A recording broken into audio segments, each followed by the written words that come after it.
मित्र हो नमस्कार, आपल्या सर्वांचे स्वागत. Our chief guest for today's event, Dr. Abhay Firodia, Pune International Center's President, Dr. Raghunath Mashelkar, Vice President, Dr. Kelkar, the principal authors and editors of our book, Dr. Ganesh Natarajan, Dr. Ezaz Ghani, and friends. Pune आंतरराष्ट्रीय केंद्रासाठी हा एक सुवर्ण अक्षरातला दिवस आहे आणि आपण सर्व इथे उपस्थित राहिल्याबद्दल आपले आभार. As I said in Marathi, this is a very proud moment for Pune International Center, worthy of letters in gold, and we wish to welcome all of you and thank you for taking the time out for this event. PIC, as many of you in the audience know, is a multifaceted think tank, a Vichar Manthan Kendra, now in its 12th year, and PIC under the leadership of Dr. Mashelkar and Dr. Kelkar is a positive, solution-centric think tank with about 400 members who come from all walks of life. I would now like to invite Dr. Vijay Kelkar, Padma Vibhushan, Vice President of PIC and the Chairman of the 13th Finance Commission, to present his welcome address. PIC is not a forum for liberal intellectuals. It is essentially to promote the liberal values enshrined in our Constitution. We can get any speaker. We will give freedom to any speaker. We have no problem inviting the speakers who belongs, because that's a tradition. And that's the tradition our Constitution sees, and that's how we want to promote work. We have brought out so far more than 30 policy papers. Most of them are, in fact, each one of them are written by our own members. So in that sense, it's very unique I don't want to call it tank, but policy research organization in India. Is essentially actively members participate in producing the intellectual output. And after this papers were done, we started embarking on more sort of other form of our output, which is books. The first book, which really was a trailblazer for us, was a book by Dr. Mashelkar and Ravi Pandit, the treasurer of the PIC. And I think it got Best Book Award that year. And the title of the book is From Leapfrogging to Pole Vaulting. And it's absolutely stunning book, and I would urge everyone to buy it, in fact. It's a very, very great book. The next book was written by my colleague, Dr. Shah, and I also was part of that. It was written by him and me. And it's called In the Service of Republic, Art and Science and Economic Policy. It really grew out of the programs we did in PIC on policy making. And then third book was really, I want to thank Ambassador Bhammawali. Because of him, he sort of provoked us, encouraged us, and we brought the book, How India Should Respond to Rising China. And I believe that it was also generally well received. In fact, it got also Best Book Award in one of the, in Delhi, at least, if I recall correctly. And I would again urge you to go and buy that book. It's still very relevant. And this book, which I don't want to talk about, which I'm sure Ganesh and others will talk about it, but this is a continuity of that same thought. We have given an earlier book on China, but now the mapping is done in much more detail. There are about 12 contributors in this book, and it covers areas which are usually not covered when you're talking about policy choices. So with that, let me once again thank Dr. Firodia. I too want to recommend 3 pillars. The first pillar is education, of course, but not just higher education. Whenever we talk of education, the liberal Democrats of India talk of Nehru having created IITs. They forget that long before that, Tata's created IIS. And there have been engineering colleges. There's one in Pune, which is 150 years old, for heaven's sake. And it's a wonderful college. So IITs contributed. To disallow educational institutions and only talk about IITs and IIMs as being the causal factors, I think you are denigrating the enterprise of India's intellectuals. The person who founded the COEP was not an IIT or an IIM graduate. Sir Visheshwaraya never went to IIT or IIM. Neither did Vikram Sarabhai. He founded the IIM. So my point is education is not just higher education, it is lower education which is important. We are not teaching our young people right. And I would love to see in a sequel to this book a chapter on education for the masses, not just for the elites. The second pillar is my other E, which is enterprise. What is enterprise? Enterprise is creating surplus. Subsistence farming is not enterprise. It is survival. Creating surplus is enterprise. How focused are we on creating enterprise or creating surplus? I don't think people think of it in this light. The third E is ethics. And what is ethics? It's correct education. It is respect and encourage enterprise. It is deinstitutionalization of corruption. The socialist system we have inherited, which we have modified partially, is hopelessly corrupt. There isn't a government servant or a police official or a politician, there will be exceptions, I accept, who is not got one hand in the till. We expect this system to deliver for India what we want for the future. What are we doing to deinstitutionalize corruption? You have to attack the governance structure at its root and change it. But we don't even want to change farm laws. No, it will disturb my business model. We don't want to make these changes which free people, which free enterprise, which free competition. Competition is the biggest killer of monopoly. And competition results in merit. And competition results in good behavior.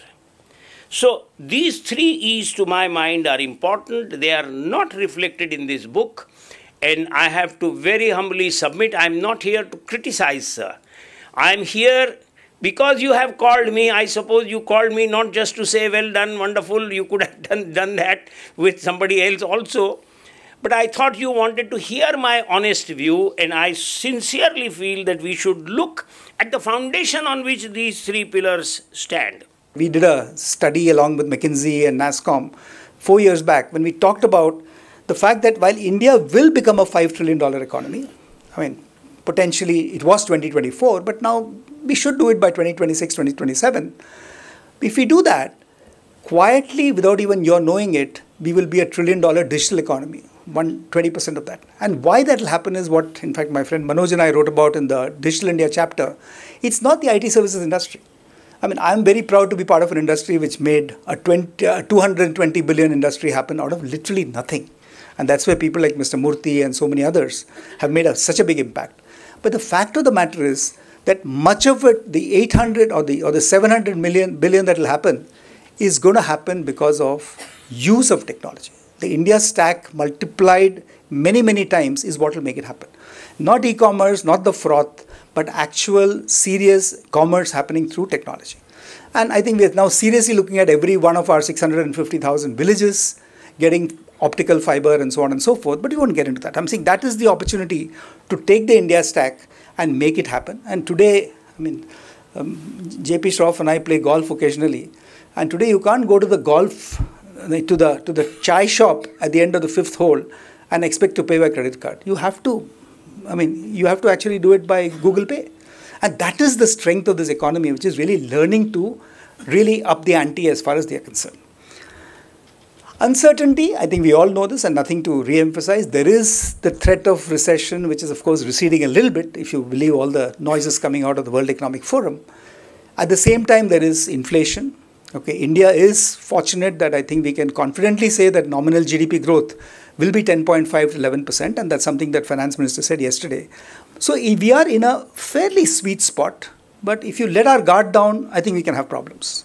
So that's where the book came in. Okay, and this book, as I think Dr. Kelkar rightly mentioned, is the second book from almost the same team. And in fact, Gautam, of course, was the principal architect of our Facing Up to China book. But this one is something that Ijaz and I have been discussing, and of course Dr. Kelkar, Dr. Mashelkar, all the wonderful authors that you see. And for me, the challenge was not getting people to write, but getting people to not write too much. Okay. The first version of the manuscript I had with me was 170,000 words. I sent it to our publisher Rupa, and they had a heart attack, saying, "Boss, nobody reads books of more than 60,000 words." So with great negotiation and great kind of pruning and slicing and everything else, we got the book down to 68,000 words. But believe me, it's very readable. I say it myself, but I've read this book twice. And it's as good as any novel you'll read, and it's not fiction. So what is the need for writing a chapter on mobility? I think that is where it begins. I think ever since our ancestors got down from the trees, and started walking, ever since they moved out of Africa and got to the rest of the world, and they went to the bottom of the sea and to the touch of the sky, mobility has been equated and can be equated with the progress of humanity. And mobility is like a lifeblood of any society. Mobility of goods and mobility of people. Now this mobility is really critical because it's like as I said, the lifeblood. In most of the countries around the world, automotives and mobility constitute almost the largest providers of employment and largest generators of GDP. That is the criticality of mobility. And we have given a quote which is very dear to me. A developed country is not a place where the poor have cars. It's where the rich use public transportation. That is the change that we need to look at. Now, how do we reach that? How can that be a roadmap for this decade, which we are talking about is winning in this time? Now, I have picked up an approach which Dr. Mashelkar and me wrote about in the book that Dr. Kelkar referred to about. It's the step approach. We believe that any radical yet sustainable change involves the application of at least 4 layers. Those 4 layers together, when they work together, they can make a fundamental transformation, a transformation which is required in many, many parts of our country, of our operations, mobility included. So it talks about how do we make a societal change, how do we make a technological change, how do we bring about policy changes, all of that leading to something which is economically viable. And the chapter talks about these 4 levers. Surely we cannot make a basic change unless there is a societal change. Do we, all of us, when we drive our vehicles, smell the pollution that we are leaving on the road while we are sitting in the air-conditioned car? Do we feel that we need to do something about that? Do we feel that we should use cleaner transportation? This is a societal change that has to begin in our hearts. And there are many, perceptions about owning a car, preference to digital meetings over physical meetings. What can we do to make this place cleaner and, I should say, secure as a country? So that is the part of societal engagement. Then technology. And here we have talked about advancements in batteries and fuel cells and hydrogen generation. How can we ensure that our transportation is clean, at the same time it is Atmanirbhar? Can we have batteries which don't use lithium? Can we have a fuel which can be made inside this country? Can we ensure that while making the fuel, we are able to generate income for our own people, this 52% of the people who contribute to 20% of national economy? What can we do about it? And we have talked about what are the things that we had to do. And this is not just about cars and buses, but this is also about whether it is drones or ships or, fuel cell planes or, all these areas, or Hyperloop for that matter. And how do we link that with telecommunication? Because, I remember a very famous, ad thing that never left my mind, and that used to be there when first the telephones inside the exchanges, they came up. You don't have to walk if you have to talk. You don't have to travel if you have to talk. So how do we use communications for that? All of that it's very deep in technology. Then policies. What is it that we need to do to bring policies to make this all happen? Because policies is not asking for subsidies. Policies is about creating incentives for the right thing and disincentives for the wrong thing. How do we bring that into picture? What I'm going to talk about is just a reconfiguration of that. The E first, then policy second, then social engagement third, and technology fourth, but in an integrated manner. So when we talk of international trade policy, a lot of us who work on international trade policy over time used to think of international trade policy as independent of every other activity, so it's border measures, etc. Then international trade policy expanded inside the border. So now we think of an integrated framework, something which is part of a global value chain where production processes are located in different parts of the world and within a country in different parts of the country. And when you look at the successful experience of those who have done well in this sector or segment, you see that they don't approach it as international trade policy.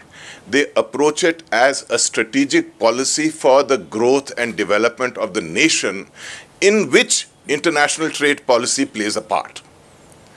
And it has to play a part together with other policies like industrial policy, technology policy, and you have to really weave it all together in a supportive way, in a synergistic way. And that's the framework within which the chapter on international trade policy vision till 2030 is written. The other thing is that we are obsessed with imports being a negative aspect. What we should be obsessed about is increasing our own competitive ability. The ideas you just shared on technology, I would like to follow them up with you later. Because ultimately, how have nations grown? If they didn't have technology, they invited technology through foreign direct investment or through partnerships, which people ask you about. But you have to focus on improving the capability of the nation to actually produce and sell both within India and to the world. And how do you manage that? That has to be the lens of how do you increase or improve your abilities and be competitive in the world. Otherwise, we will not be the leaders which we would like to be, which we can be. So focus in these other countries, be it China, be it a small economy like Vietnam or EU, etc., is to increase the scale of production through investment. Investment increases when the risks of policy are reduced. So policy plays a very important part. How do you reduce that risk? That becomes a central aspect. And that increases your competitiveness. It leads to larger production, competitiveness, exports, and it carries through its own momentum with it in an integrated way different parts of the economy, including the small and medium enterprises. The important thing which the successful nations have relied upon is a combination of global value chains, where it's actually the supply chain is an integrated whole. You should actually facilitate all the linked activities through a policy chain. Any part which is impacted adversely by policy impacts the whole chain. And together with that, the Prime Minister of India last August gave a vision we should increase our exports manyfold and the share of India in global value chains manyfold. For the first time, a vision was given which is not export pessimistic. If you have to realize that, the policy chain has to evolve also. And you have to see what is the the nature of competition in global value chains. Global value chains means you are also importing products, you're sending domestic products, processing them, exporting. And that results in competition in terms of turnaround time. So all policy issues which reduce time of turnaround add to that competitiveness. Then cost. If you can be very quick, but if you are selling at a higher cost, you will not get the market. And the chain means that you have to be consistent in quality. Once you see these three linkages, the policy framework falls in place. But if you really need to, because technology is changing, if you really need to go up the value chain, you need to increase your capabilities. And that requires a very specific effort, which needs you to create policies which fill the gap, as well as encourage people like my previous speaker, who can come up with innovation which moves the frontier altogether. All right. This chapter that Shilpa and I put together, this is about what is the role for women in the growth story of India. As all of us have heard, there have been many reports, McKinsey report, Dalberg report, and so on and so forth. They all talk about the potential that we have not been able to tap yet fully. Rather, we have tapped very little so far. That is to see how we can get the women segment to contribute towards the GDP growth for this country. So, again, when you look at this broader question and the potential, which is very exciting, which is staring in our faces, the key question is, where do we start? And we have been talking about this for a very long time now. There have been many initiatives, there have been many policy initiatives that have been rolled out, yet we have a very, very long way to go in terms of the potential that we can really achieve. So if we were to really think about whatever has been done in terms of the policy initiatives from the government, I would think, or rather we would think, that most of them have been so far from the perspective of providing concessions and providing opportunities for specific number of people who may be willing to come forward and take advantage of such an opportunity. We got to now move away from looking at this sort of a concessional approach to a bold approach where we put a target in front of us, we put a goal in front of us, and look at how policies can radically change the way families, societies, and most importantly, women think about their own potential. Let me give you a small example of what I'm trying to say here.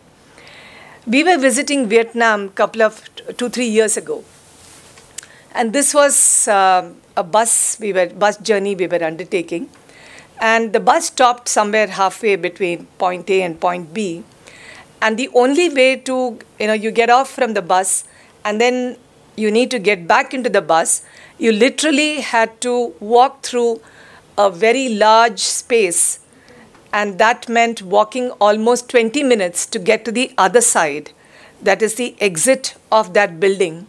And in that building, all that you could see was a sea of women who were actually demonstrating their products, their offerings, and you had no other option but to actually experience what these women were capable of producing, and some of them ended up buying some of the products. And right at the end, when you walk 20 minutes, is when you even have an opportunity to have a cup of tea.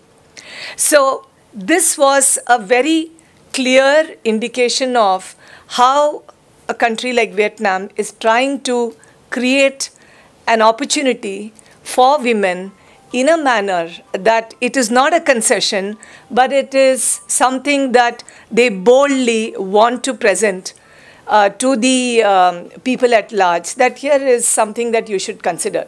So we need such bold policies in terms of how we want to look at the India story. And that will come with the strength of technology. That will come only when all of us believe that this kind of a change is something which is really going to bring about that kind of a radical transformation. Another case in point is the status of ITIs, for instance. In the state of Maharashtra alone, we have close to about 150 ITIs. And we have in almost all the ITIs, while there is conscious attempt to see if there are girls coming forward to enroll them, not more than 15 to 20% of the seats in most of these ITIs are taken by women, except for 15 ITIs which are solely dedicated for women, and obviously those 120 odd seats are fully taken by women. So these are some examples of how the policies that we have thought about so far have been more in terms of let's also be in a position to bring in as many women as possible. We got to move away from saying, look, I want 25% of the women or 50% of our women or 50% of our workforce to be necessarily be from women's segment. In order to do that, we need to look at even policies like Manrega, for instance. In the earlier days, it was mostly men, and like some of the speakers mentioned earlier. Now that men are moving away and women are participating in taking advantage of some of these schemes, the fact remains that unless and until we give them new skills, unless and until we give them digital skills, it would be of no use for them. Therefore, just like we have right to education policy or right to information policy, we need to come up with the policy interventions which enable women to have the right, the ability to work. Currently, our policies and our societal structures do not allow women, do not actually support women to think about work as a priority. Family and everything else is a priority, and work is absolutely secondary. If that sort of an attitude, if that sort of an approach continues in our society, the potential that we are talking about of women being able to contribute to the GDP would unfortunately never happen. And particularly when India, which is a country that we are currently very excited about, the demographic dividend that we enjoy, we will not be able to truly exploit that unless and until we have those interventions happening, and digital can play a significant role. And I will end by giving you a small anecdotal evidence of how digital empowerment of a woman from a minority community has completely transformed her family's future and also that of the society or the community that she is part of. So here is a minority woman who did not have any kind of skill, any kind of ability, any kind of even a possibility to dream for her future. She comes in, she manages to acquire skills of using digital technology, and with the combination of her skills in embroidery and stitching. And today, she, within a matter of just 4 months, her ability to dream and her ability to think differently about her own future has been so powerful that she is employing today, just after 3 months, almost 18 women. And she has built an enterprise which makes these fancy bags, and any exhibition that she goes into in Mumbai, all her bags are sold out within the first half hour, and there are people waiting in queue to buy further products from her. Now, the chapter on science, technology and innovation, as you know, 2020 was considered as an year of pandemic. I consider it as an year of Indian science. You can just see, when the pandemic came, we didn't know what the virus was, what was its biological origin, what was the sequencing. We did not have diagnostics, we did not have therapeutics, we did not have vaccines. And within 18 months, we had everything. That is Indian science. We should be very, very proud of that. All right? So we have delivered. But why did we deliver? Because the base was built. We can be proud and say 218 crore jabs and so on and so forth. How was it made possible? The covaxins of this world came. How did they come? Because Krishna Illas of this world were supported 25 years ago to create Bharat Biotech. All right? And therefore the foundations are extremely important. So my chapter is all about not forgetting the foundations, not forgetting the fundamental science. We talk about mRNA vaccine. We say, oh, within a year it came. How many years did it take to build the science that went behind mRNA? That investment finally paid for. So what I've done in the chapter is to give the way forward by, of course, analyzing what we have done and what are the buses we have missed. You know, denial-driven innovation, for example, space, defense, atomic energy. All right, for love or for money, the technologies were not available, whether it was supercomputer, whether it was cryogenic engine, whatever. And we said, thank you very much. We built our own. Inclusive innovation. India ranks #1 in inclusive innovation, giving affordable excellence, highest quality, let's say generic drugs at the most affordable prices. In fact, Ravi, it was interesting. This morning I had the former dean of Yale's public health sort of department. He's one of the leading experts. And he was telling me what India has done for the rest of the world. He's so appreciative of this affordable excellence in therapeutics, etc. we have done. So we have sort of done well in many, many ways. But what I have given here is the pathways to success, because to me, the title of our book, Ganesh, we talk about India's pathways to success. Success is very relative. When do we find that we are happy? We can be self-satisfied. We talk about India at 75. We not to talk about Bharat at 75. 70% in villages, 17% still living in slums. You can't say success. So we can't talk about India at 100. We have to talk about Bharat at 100. We can't leave it behind. All right? And therefore, the title of the book could have been India's Pathways to Our Potential. You use the potential number of times, Suma. I love that, because potential is what you define. That this is what I'm going to reach. And frankly speaking, I have the reputation of being a dangerous optimist. I feel we have infinite potential. We have not reached even 10% of that potential. And for that, our aspirations have to be high. And then some fundamentals, and I'm very happy about the 3 E's that you talked about. These are fundamentals. You miss on them and you can't build anything at all. They're given, so as to say. There is no question about that. Now, I have also talked about lots of things. I'm not going to take you through all of them, but just 1 or 2 points I will highlight, because Ganesh has given me 300 seconds and I don't want to exclude that. You know, that's what he does always. I think the first point I'm making is about investment, all right, in science and technology. 1998, we were 0.7% GDP of GDP that was invested. Today, we are 0.7%. 1998 to till today, we are 0.7%. Have the promises been made by the leaders? Yes. I've been a witness to it. I've been member of Science Advisory Committee to the Prime Minister for 30 years almost. I remember Rajiv Gandhi's last meeting that we had at 7 Race Course Road, when he said, we'll raise it to 2%.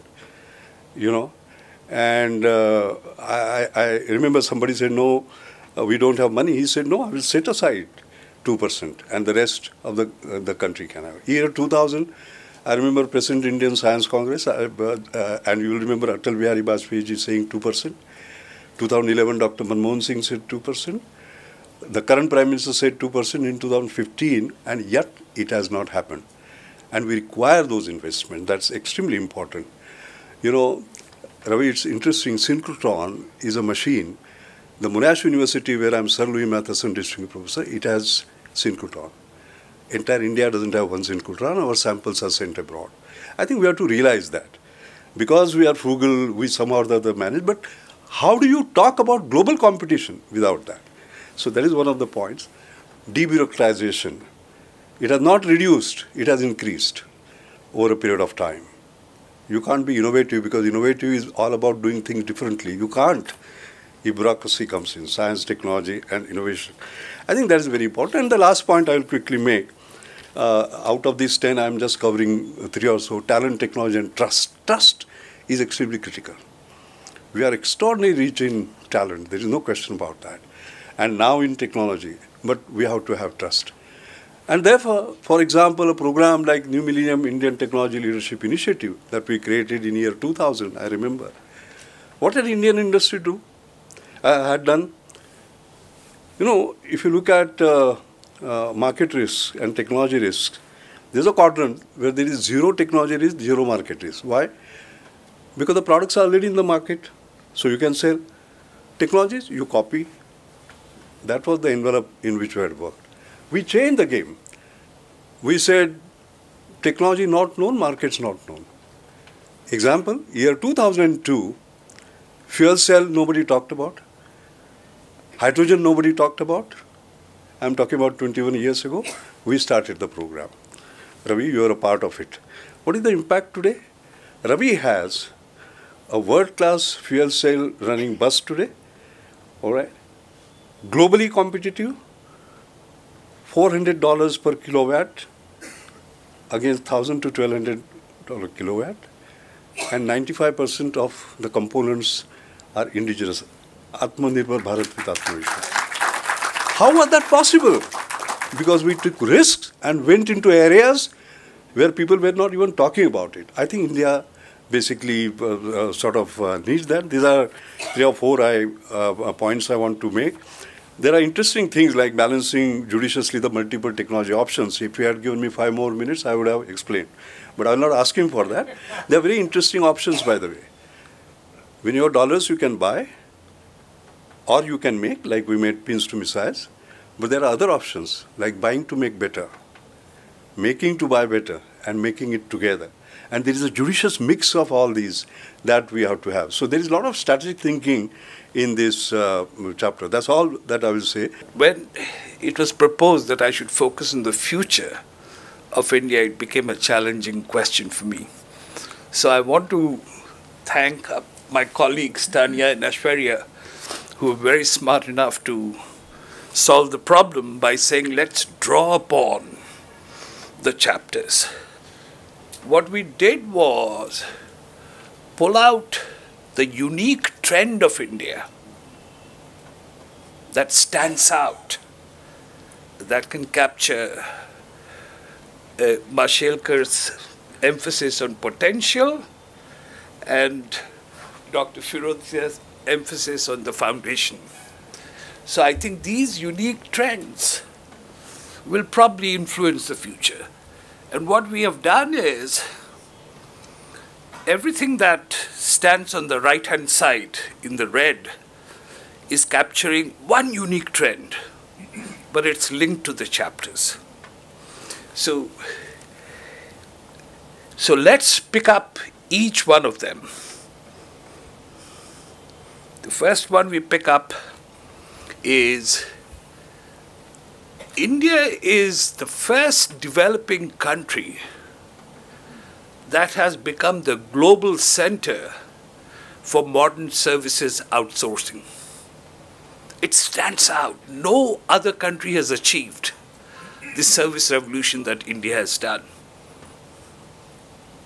It's remarkable. I'm not saying that we should ignore other sectors, but I'm just focusing on the unique features of India, which is powerful and strong, which the rest of Africa wants to learn from India. I'm not going to discuss what will it take to take advantage of the unique feature. That's covered in the chapters. So I'll keep it brief and just say that India is an outstanding example of becoming the global center for the world in modern services. Let me go to the next unique trend. Here, you know, the question on innovation and entrepreneurship I mean, it's well recognized that these are the two building blocks of India. I mean, if you look at the number of Nobel Prize winners, dominated by immigrants, largely Indians, the CEO of Google, name them, they're there. So India is marching ahead. But I would say that it doesn't mean that it has reached its potential. A lot more needs to be done, which Mashelkar talked about, the list of things. But the trend is there to achieve the potential. Let me move to the next one. We talked a lot about congestion, pollution, the future growth driver of India will be in Tier 2 and Tier 3 cities. So we have the potential. The mega cities have already been utilized. We already know that the manufacturing sector is migrating to the rural areas. It's on the rise. But our manufacturing sector is small because the infrastructure in Tier 2, Tier 3 cities is not good enough. But this transformation is taking place just like it happened. But above all, India is urbanizing at 100 times faster pace than UK, the first country to urbanize. So that's humongous speed at which India is urbanizing is just remarkable. And there is potential for the Tier 2, Tier 3 cities to catch on it. Let me move to the next unique trend.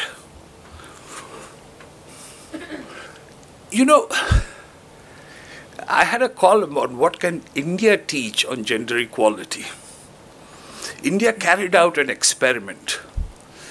It reserved 30% of the seats in panchayat elections for women.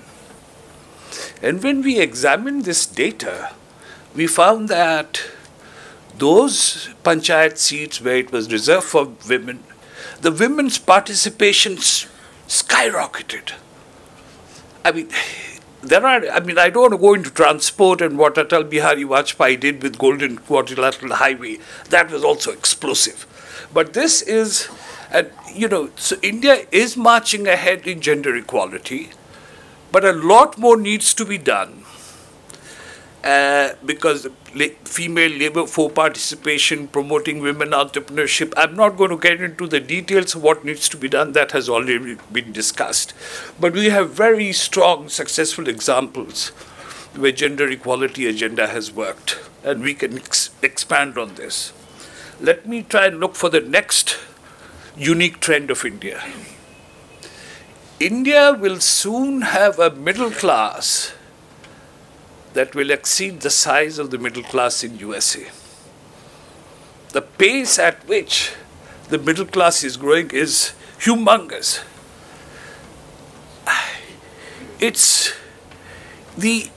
Why is middle class so important? It's going to boost the savings of India. Middle class saves a lot of money. You don't have to go to Mauritius. For the next 10 years, savings will keep increasing. Investments will keep increasing.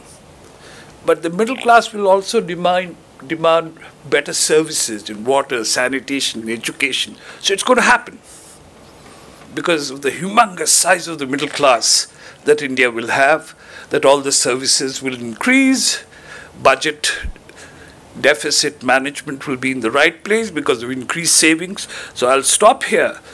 Not stop on this rise of the middle class. It will be bigger than the size of the USA.